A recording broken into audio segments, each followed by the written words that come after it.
नमस्कार दोस्तों, ocean network में आपका स्वागत है। सबसे पहले आपको और सभी दर्शकों को होली की बहुत शुभकामनाएँ विजय जी। आपको भी सर।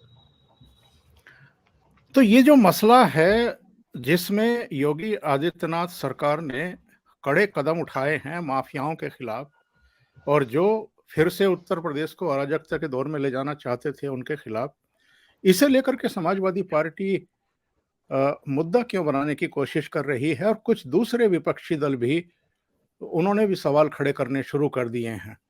माफियाओं का डायरेक्ट इनडायरेक्ट वे में समर्थन और कई तरह की बातें हो रही हैं, लेकिन जो गवाह थे राजूपाल हत्याकांड में और वकील भी थे, उनकी हत्या को लेकर के, उनके परिवार को लेकर के किसी तरह की कोई इनकी तरफ से बयान आए नहीं हैं।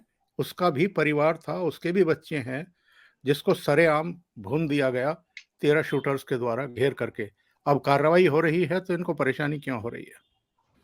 ओंकार जी, पहला सवाल जो आपने उठाया, समाज में जो क्राइम जिस तरह से है और उसको किस तरह का प्रोटेक्शन और संरक्षण मिला है, ये हमें जानने का सबसे पहले अधिकार ये है कि अगर जो भी राज्य सरकार है, अगर वो क्रिमिनल्स के साथ सख्ती नहीं बरतेगी और वो क्रिमिनल जिन्होंने दिन दहाड़े हत्या करी एक वकील की, या अगर मैं कहूं एक विटनेस, मर्डर केस के विटनेस की, इसके बारे में हमारे विपक्षी दलों का क्या कहना है? पहला सवाल तो उन सबसे ये है जो कह रहे हैं कि सरकार ठीक नहीं कर रही। तो भाई क्या करना चाहिए? क्या इनको छोड़ दें? किसी भी, आज देखिए, सबसे पहले ये सवाल आता है कि ये क्रिमिनल्स बनते क्यों हैं? किसी भी समाज में कानून है, पुलिस है, सिस्टम है, न्यायालय है, सब कुछ होने के बाद भी कुछ लोग क्रिमिनल बन जाते हैं और इस हद तक बन जाते हैं कि वो ना उनको पुलिस का डर रहता है, ना उनको कानून का। और कानून का तो धज्जियां हमने देखी कि आपने विटनेस को ही गोली से मार दिया और फिर कोर्ट में कहा जाएगा जब विटनेस ही नहीं है तो उस क्रिमिनल को छोड़ दिया जाए। तो आप एविडेंस और विटनेस को जब एलिमिनेट करने की कोशिश करते हैं तो आप न्याय प्रक्रिया में बाधक बनने की कोशिश करते हैं। जी, इसका जी। मतलब आप समाज के साथ वो कर रहे हैं जो कोई भी सभ्य समाज बर्दाश्त नहीं करेगा और ना ही उसको करना चाहिए। सवाल अब ये है कि क्रिमिनल्स बनते क्यों हैं? अगर हम उस पे जाएं तो ये समझना बहुत जरूरी होगा कि क्रिमिनल्स कोई ना कोई तो संरक्षण देता है। सर, 140 करोड़ की आबादी में हर बच्चा या हर इंसान तो क्रिमिनल नहीं बन जाता। गलतियां लोग करते हैं। आप भी जाएंगे, बचपन में हमने भी झगड़े किए होंगे, लोगों ने आपस में हाथापाई भी की होगी, गाली गलौज भी हुई होगी, सब कुछ हुआ होगा, लेकिन वो क्रिमिनल नहीं बने।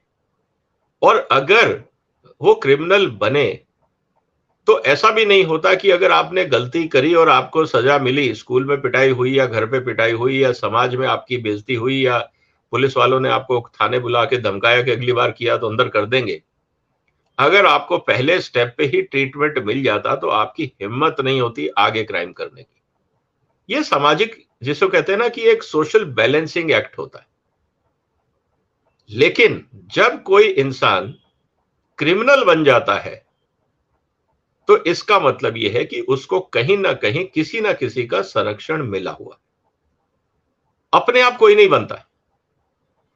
एक इंसान अगर यह बोले कि मैं कानून तोड़ूंगा और मेरा कुछ नहीं बिगड़ेगा, वो क्रिमिनल होता है।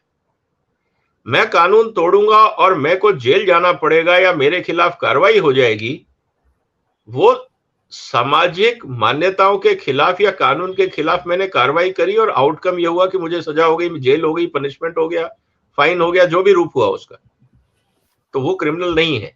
गलती करी, जी, जी। सजा मिल गई। क्रिमिनल वो है कि जिसने क्राइम किया और उसको इस हद तक प्रोटेक्शन है और वो ये बोलता है कि साहब मेरा कोई कुछ नहीं बिगाड़ सकता, तो वो एक के बाद दो, दो के बाद तीन, तीन के बाद चार और आगे तक क्राइम करता जाता है। और कुछ लोग उसको संरक्षण देते हैं। अब सवाल यह है कि वो कौन लोग हैं जो संरक्षण देते हैं और क्यों देते हैं, उनका क्या स्वार्थ है? पहला सवाल तो यह है। जी, जी। दूसरा महत्वपूर्ण मुद्दा यह है, आपने कहा कि जिस तरह से योगी सरकार ने कार्रवाई करी, इसको लेके विपक्षी दल खासकर यूपी में तिलमिला रहे हैं। सर, आपको यह पता होगा कि इलेक्शन एक पूरा प्रक्रिया है। आपको बहुत कुछ मोबिलाइज करना पड़ता है चुनाव में। पैसा आपको डोनेशन के रूप में या पॉलिटिकल फंडिंग के रूप में कहीं से मिल सकता है, लेकिन क्या सिर्फ पॉलिटिकल फंडिंग मिलने से आपकी पार्टी चल जाएगी? सवाल यह है। अगर सिर्फ पॉलिटिकल फंडिंग से पार्टियां चल जाती या जिसके पास पैसा होता जनता उसको वोट दे देती, तो आज पार्लियामेंट में सारे के सारे इंडस्ट्रियलिस्ट बैठे होते। ऐसा नहीं होता। इसका मतलब यह है कि आपको समाज में लोगों को कन्विंस करना पड़ता है। अब रही बात कन्विंसिंग की, अब कन्विंसिंग के दो तरीके हैं। या तो मैं रजामंदी से अपने विवेक से काम करूं कि मुझे किसको वोट देना है, और दूसरा तरीका यह है कि मैं जोर जबरदस्ती करके वोटिंग करवाऊं कि अगर तुमने वोट नहीं डाला तो तुम्हारे खिलाफ मैं ये कार्रवाई करूंगा जो आउट ऑफ लॉ है, एज ए क्राइम। तो लोग डर के प्रेशर में आके वोटिंग करते हैं। तो एक तरफ आप धन का लालच, दूसरी तरफ बाहुबल का प्रयोग, जिसको हम मसल पावर बोलते हैं, इन दोनों का जब प्रयोग होता है तो राजनीति में काम होता है। और उसका उदाहरण बहुत सिंपल है सर। जी जी। कितनी पॉलिटिकल पार्टीज हैं जिनका अपना कैडर है, जो रेगुलर मीटिंग करते हैं, एक दूसरे को अपनी पॉलिसी समझाते हैं, अपने अच्छे काम करते हैं। चाहे वो आप सत्ता में रहो या ऑपोजिशन में रहो, आप लोगों के बीच में जाते हैं। कितने ऐसे वो लोग हैं जो चुनाव का टिकट तो चाहते हैं लेकिन जनता के बीच में नहीं जाना चाहते। और विनेबिलिटी की जहां तक बात आती है तो विनेबिलिटी में अनफॉर्चुनेटली दो चीजें देखते हैं लोग। एक तो सब कैंडिडेट, उसकी इमेज क्या है, दूसरा उसके पास मनी पावर कितनी है, और तीसरा उसके पास मसल पावर कितनी। क्योंकि ये तीनों चीजें मिलके विनिंग कैंडिडेट बनाती हैं। और आज की स्थिति में तो ये है कि पहला नाम तो आप हटा दीजिए, पर्सनल आईक्यू लेवल या पर्सनल इंटेलिजेंस लेवल या पर्सनल इमेज हटा दीजिए। अगर ऐसा होता तो सर क्रिमिनल्स संसद या विधानसभा में क्यों पहुंचते?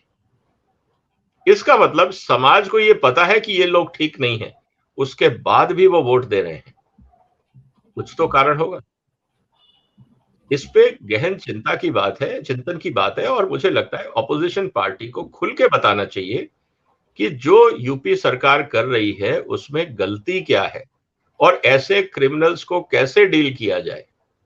और अगर इन्होंने क्राइम किया तो ये सरेंडर क्यों नहीं कर देते? तो एनकाउंटर नहीं होता, जाके पुलिस थाने में सरेंडर कर देते कि देखिए साहब, हमने उसको मार दिया, अब हम सरेंडर करने आए, ये 13 लोग हैं, ये हथियार हैं, ये सब कुछ है। तो आपको एक नॉर्मल कैद होती, कोर्ट में जाता, वहां से आपको जेल भेज दिया जाता और बाद में केस चलता रहता। तो ये सब एनकाउंटर करने की नौबत नहीं आती। तो इसका मतलब ये है कि इन लोगों को ये कहा गया होगा कि तुम ये काम करो और जो होगा वो हम देख लेंगे। वो हम जो है लोग, जिसको कहते हैं मास्टरमाइंड्स, वहां तक पहुंचना जरूरी।